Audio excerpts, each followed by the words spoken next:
All right, so we're down to the last three. Um, Now this one again is a little bit of a swerve, but I feel like I kind of owe this one to my British audience who I've been neglecting so badly over the last few months.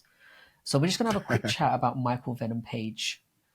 Um, Now this was one guy that I think we both wanted to see in the UFC for some time. We Hmm. both watch Bellator. We both tolerate Bellator. But he was one shining light in Bellator that we felt this is one guy we'd like to see. And obviously we got our wish. He debuted very well against Kevin Holland, looked excellent in that fight. He's firmly in the rankings now. But at 36 years old, he kind of needs to be fast tracked a little bit into fights where he either sinks or swims.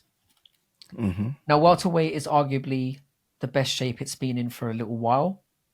Um, so, bearing that in mind, who would you like to see MVP matched up with next? So this is another one that I talked about on the Monday morning matchups. And what I said there was that I wanted to see him against Wonder Boy, Stephen Wonder Boy Thompson. But the only reason that I said that is because of the amount of pushback that I saw immediately after the fight about him fighting Ian Gary. And the more that I think about it, the more I want to see him fight Ian Gary. The more I want to see Ian Gary fight a experienced, long rangy, confident striker. When he fought Neil Magny, he fought a dude that you knew what his game plan was: is push you up against the cage and dirty box. Mm-hmm. That's not going to be MVP. You want to strike? Let's strike. And he's gonna, if he gets the better of you, he's gonna make you look dumb. And I think Mm-hmm. that's what everybody wants Ian Gary to look, and perhaps he's used to looking dumb. I don't know what he does in the corner, but I think that this would be a fight that fight fans who are either super pro Ian Gary or super against Ian Gary because he is a polarizing figure will really get behind, and it can only boost MVP stock even more. It'll get him closer to that top five, and his next fight after that will be a number one contender fight. And as you said, he's not getting any younger, so he needs to go ahead and get up there now. Yeah. I don't want to see him fight somebody that's a wrestler, just because I want to see the full breadth of his striking game, and Mm-hmm. I think that That's that what he would was be brought here great for. for. Yeah, that's what he was here Yeah. for. So let him do that, and let him do it against a young upstart. It's not going to destroy Ian Gary's career. He's young. He could bounce back Mm. from that, and he needs to be humbled. Somebody needs to teach him a lesson, and I Mm. think MVP is the guy to do it. That's the fight that I would want to see. That's a really good shout, and it was something that I thought about. Um, I think, as you mentioned, like most people were calling for the Wonder Boy fight. That was obviously the first one that came up. Obviously, because they both have a similar style, and they would look. I think a lot of fans would see this as like an interesting chess style matchup between two creative, rangy strikers. But I think it would be a dud for that very, very reason. I could see Could them be. it being overly technical and them being very gun shy, and I don't like it for that reason.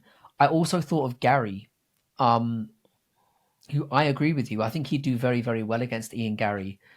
But my issue with that is I don't think Ian Gary would take that fight because I think he knows it would be very, very dangerous. It would be one of those high risk, low reward type situations.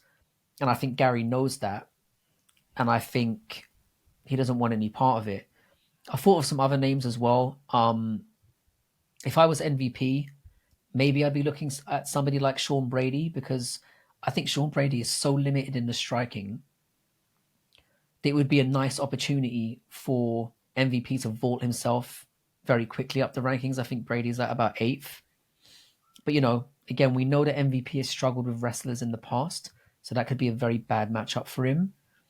So the two that I was looking at were out of Jeff Neal and Joaquin Buckley, who are obviously both very close to him in the rankings.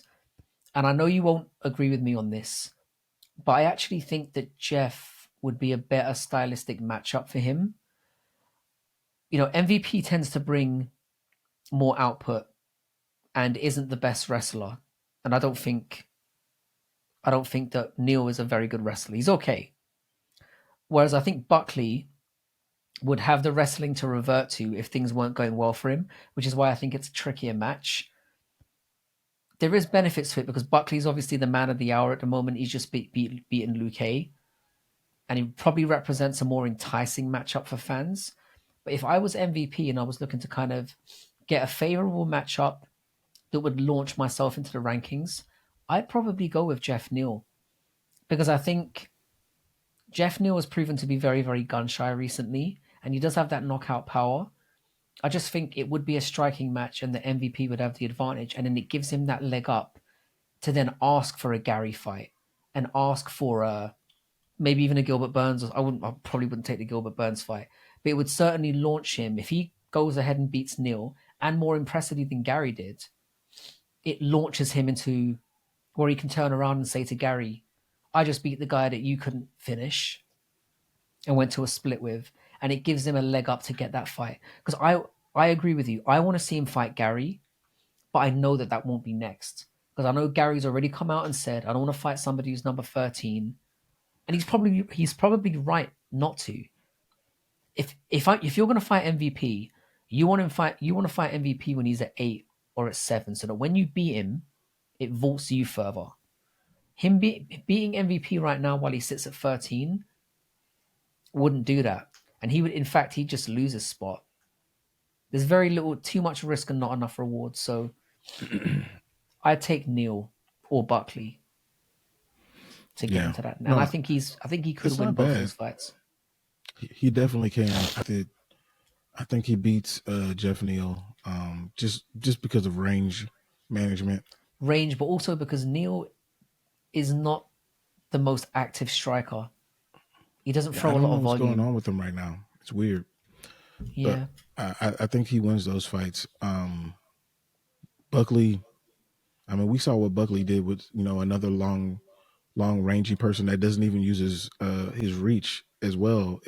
We saw what Kevin Holland did to him. Yeah. So I think that he would be favored in both of those fights, and I think that he wins I'm however more he wants thinking to. about quick stepping stones where it'd be boom, he Yeah, faces one of those two, next Gary, and then he could vault himself into a title fight right after that, potentially. yeah, If he that's starches true. those two, that could be a fast track to the belt. And that's what he needs to be thinking about. Because, like I said, he probably needs the quickest and most surefire way of getting towards that goal because of his age, because of the wear and tear he's had in his career. I think it could True. be a very good path for him, and I like the matchups. Again, what you mentioned about fighting. I wouldn't love him against Gilbert Burns. I wouldn't love him against like Brady. Could be a tough one. I Yeah, think he'd beat the it fuck would out of be. Colby, but Colby won't want one of that. Won't want any of that. No, Can tell no, you that now. he shouldn't. And he's too far back to be asking for anyone like Jack Della Maddalena, who I also think he would do quite well against. Hmm. And I think so. I don't like Shavkat against anyone. I mean, Shavkat's the guy. No, no, that's the boogeyman of the division, Yeah, I don't the like blackest anyone for that. division in the UFC. I tell you that it's the blackest division. There's a lot of black dudes in the top 15. Yeah. Nah, he's a terrifying motherfucker, that guy. But Yeah, and yeah, man, interestingly, he might be fighting Jack Della Maddalena next. I think he's gonna dude. wreck him. I think he's gonna wreck him. I admire Jack's his his heart and his opinion of himself. I really admire that, and the fact that he's not scared is just It's it's very huge, yeah. commendable. He's called him Very out commendable. several times as well. He really Yeah, believes in himself. He almost lost to Gilbert Burns though. So I'm like, it you wasn't know, looking good for a little bit there, yeah. and I don't know if Gilbert doesn't get caught by that knee, and it goes to decision. I think Burns would have got the decision. I think he might have. It was close. It was Yeah, close. But yeah, Welterweight, I'm very as a division generally, I'm very excited about, and I'm glad that MVP has been inserted into it, and I'm glad that Yeah, Buckley's in the rankings now as well because I like him as well.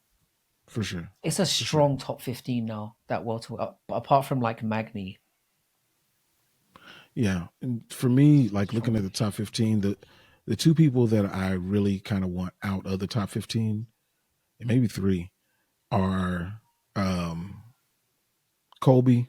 Mm-hmm. He can get out of there. Um, Neil Magny, you can go ahead and get out of there.